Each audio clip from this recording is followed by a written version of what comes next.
Hello good morning to everyone. आज का हमारा टॉपिक है shape of atomic orbital. Shape of atomic orbital में आप सभी को पता है आपके जो ऑर्बिटल है वो S P D F different type की ऑर्बिटल है। बट हम फर्स्ट तो बात करेंगे एस ऑर्बिटल की। एंड एस ऑर्बिटल के लिए कुछ डिफरेंट टाइप की थिंग्स है, उनके बारे में हम आज स्टडी करेंगे।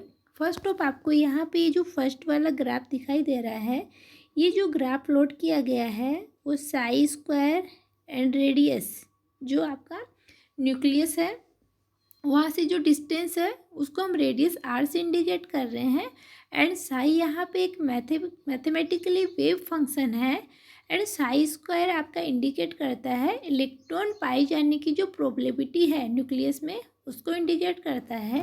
तो यहाँ पे फर्स्ट ऑफ ये जो ग्राफ हम प्लॉट कर रहे हैं साई स्क्वायर एंड आर के बीच में, तो यहाँ पे देखिए स्टार्टिंग में क्या हो रहा है, आपका इलेक्ट्रॉन पाए जाने का टेंडेंसी इंक्रीज हो रहा है। एंड ये जो पॉइंट है ये आपका कौन सा वाला पॉइंट है, न्यूक्लियस का पॉइंट है।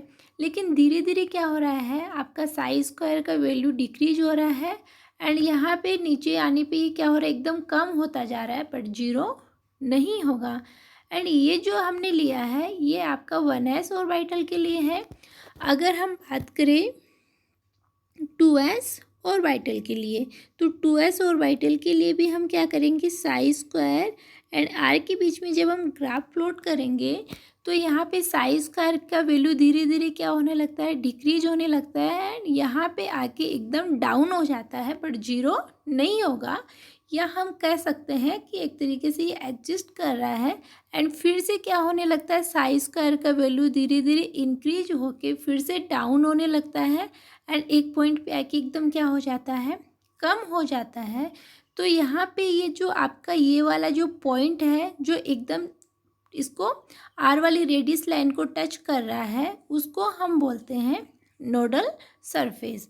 नोडल सरफेस आपका क्या है, ऐसा पॉइंट है जहाँ पे इलेक्ट्रॉन पाए जाने की जो प्रोबेबिलिटी है वो बिल्कुल जीरो होती है। वहाँ पे इलेक्ट्रॉन पाए जाने की कोई टेंडेंसी नहीं होती है। इसी को आप देखो इस तरीके से भी हम देख सकते हैं।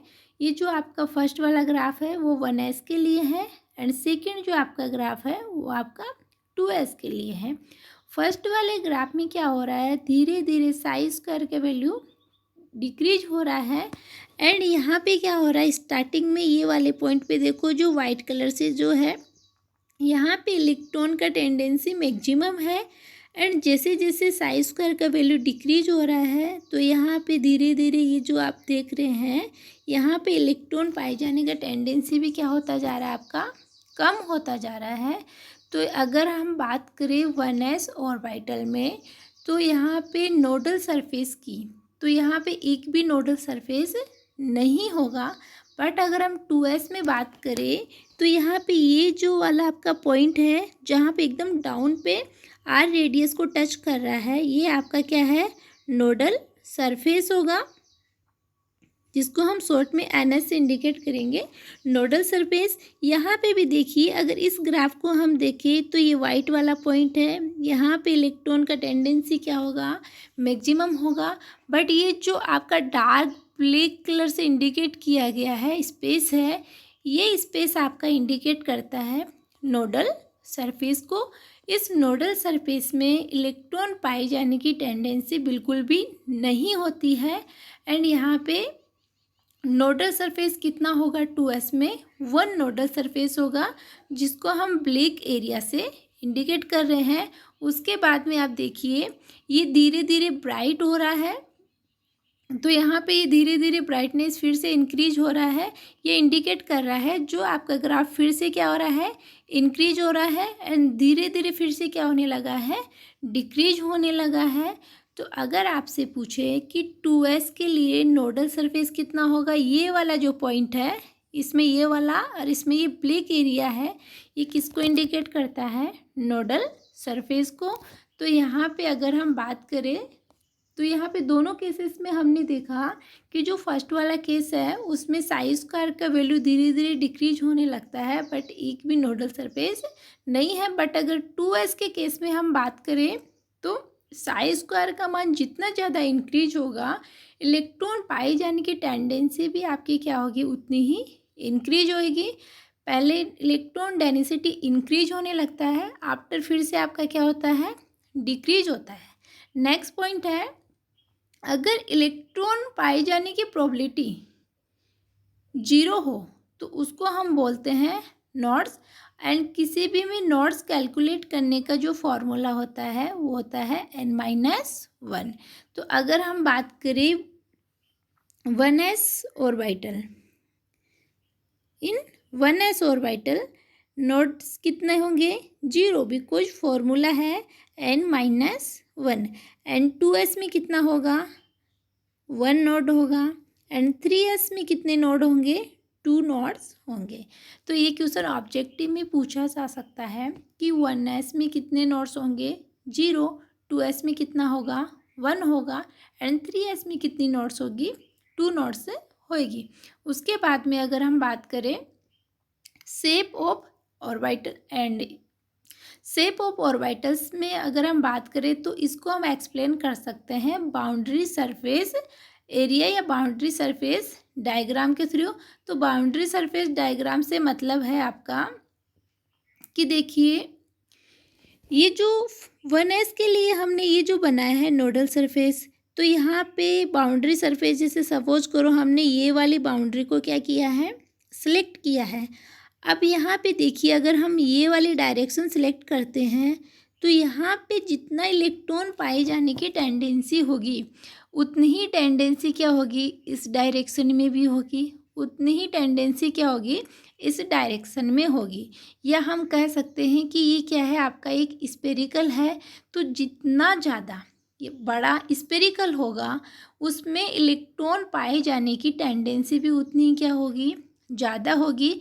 तो बाउंड्री सरफेस एरिया का मतलब है एक ऐसा पर्टिकुलर पॉइंट जहाँ पे इलेक्ट्रॉन पाए जाने की या डिटेक्ट करने की टेंडेंसी क्या हो, ज़्यादा हो, उस पॉइंट को हम बोलते हैं बाउंड्री सरफेस एरिया।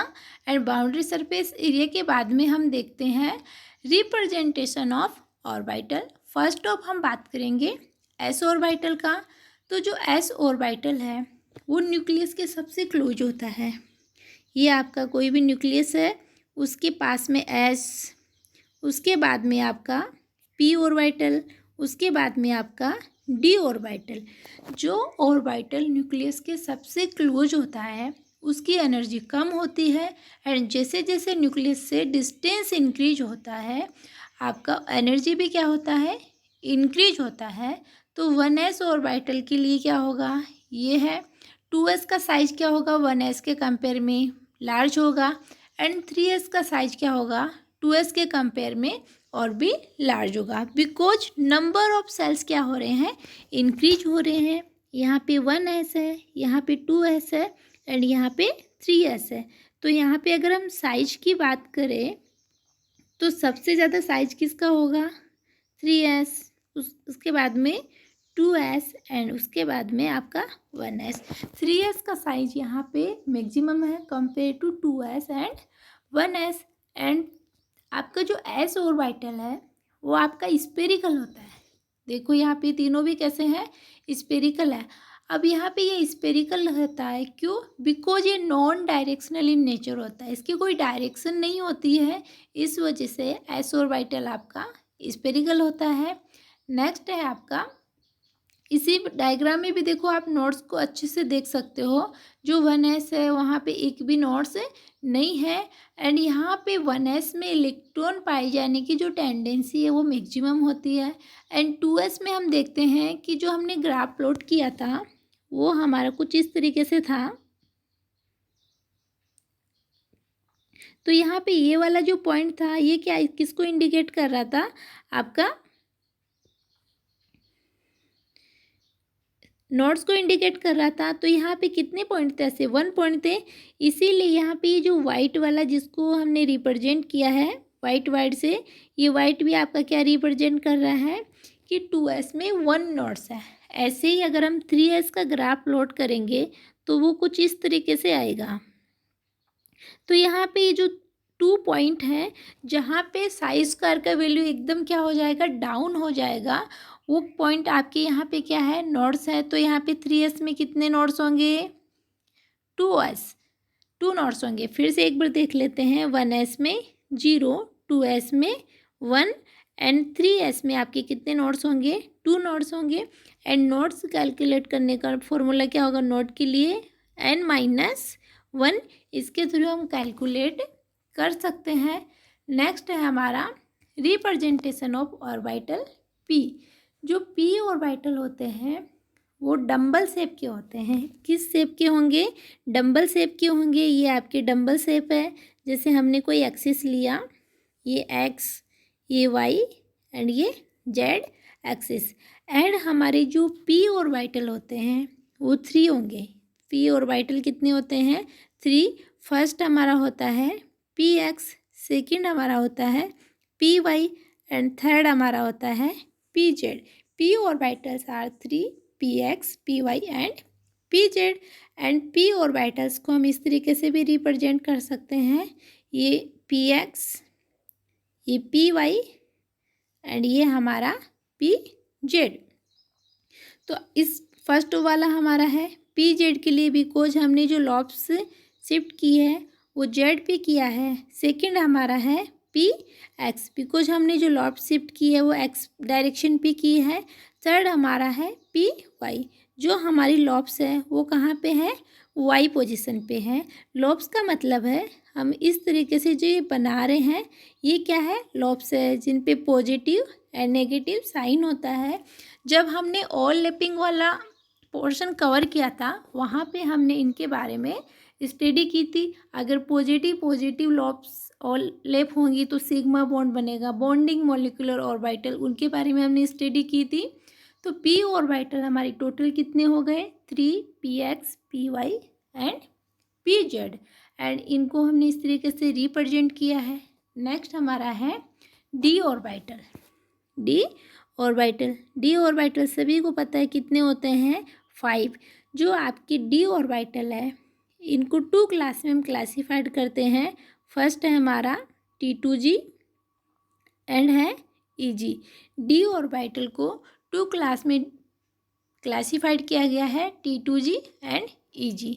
ये जो T2g है वो आपके 3 होते हैं एंड जो Eg है आपके वो 2 होते हैं। T2g 3 होते हैं एंड Eg हमारा कितना होता है, 2 होता है।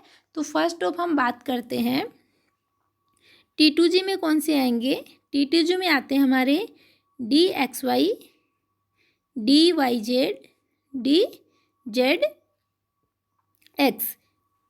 T2g सेट में हमारे आएंगे dxy, dyz, dzx। And Eg set में हमारे आते हैं dz² and dx² minus y²। यहाँ से ऑब्जेक्टिव का हमारा 1 मार्क्स का क्वेश्चन भी बनता है कि Eg सेट में कौन कौन से आते हैं। तो Eg सेट में देखिए जो आपकी दोनों दिखाई दे रहे हैं, dx² y² एंड dz², ये दोनों किस में आएंगी, Eg सेट में आएंगे। एंड T2g में कौन से आएंगे, आपकी T2g में आएंगे, T2g में आएंगे dyz, dxz, dxy, ये तीनों किस में आएंगे, T2g में। एंड आपकी dx² y² एंड dz² किस में आएंगे, Eg में आएंगे। टोटल d ऑर्बिटल 5 होते हैं एंड d ऑर्बिटल को हम इस तरीके से रिप्रेजेंट करते हैं। ये आपके क्या हो गए, d ऑर्बिटल। तो d ऑर्बिटल में dxy, dyz, dzx, dx² y² and dz²। And जो हमारे d ऑर्बिटल है वो डबल डंबल शेप होते हैं। डबल डंबल शेप का मतलब है कि जो p ऑर्बिटल थे वो इस तरीके से थे, ये सिंगल डंबल शेप है। डबल डंबल शेप का मतलब यहाँ पे देखो फिर से हमने एक शेप बना दिया। तो ये एक्स एक्स पे हो गया, ये हमारा जेड पे हो गया, तो ये क्या हो जाएगा, dxz हो जाएगा। ऐसे ही हमने ये तीनों बना लिए। तो ये तीनों किसके एग्जाम्पल हैं, dxy, dyz and dzx। And ये जो आपके dx² y² and dz², in between axis के बेसिस पे इनको रिप्रेजेंट किया गया है। तो यहाँ आज की क्लास में हमने देखा शेप ऑफ ऑर्बिटल, जिसमें एस, पी, डी और एफ ऑर्बिटल है वो आपके 7 होते हैं। एंड एफ ऑर्बिटल की जो शेप होती है वो कॉम्प्लिकेटेड शेप होती है। एफ ऑर्बिटल की शेप कैसी होती है? कॉम्प्लिकेटेड शेप होती है, उनमें एट लॉब से मिलकर बना होता है। एंड एफ ऑर्बिटल आपके 7 होते हैं, डी ऑर्बिटल आपके 5 होते हैं, पी ऑर्बिटल आपके 3 होते हैं एंड एस ऑर्बिटल आपका 1 होता है। एस ऑर्बिटल में हम psi square and radius r के बीच में ग्राफ प्लॉट करते हैं। तो वहाँ पे नोडल सरफेस एरिया हमें पढ़ने को मिला, वहाँ पे इलेक्ट्रॉन पाए जाने की जो टेंडेंसी है 0 होती है, ना कि बराबर होती है, उसको हम बोलते हैं नोडल सरफेस एरिया। एंड उसको कैलकुलेट करने का फॉर्मूला हमारे पास था n-1। तो 1s में 0, 2s में 1 आएगी, 3s में 2 नॉट आएगी। आज की इस क्लास में इतना ही।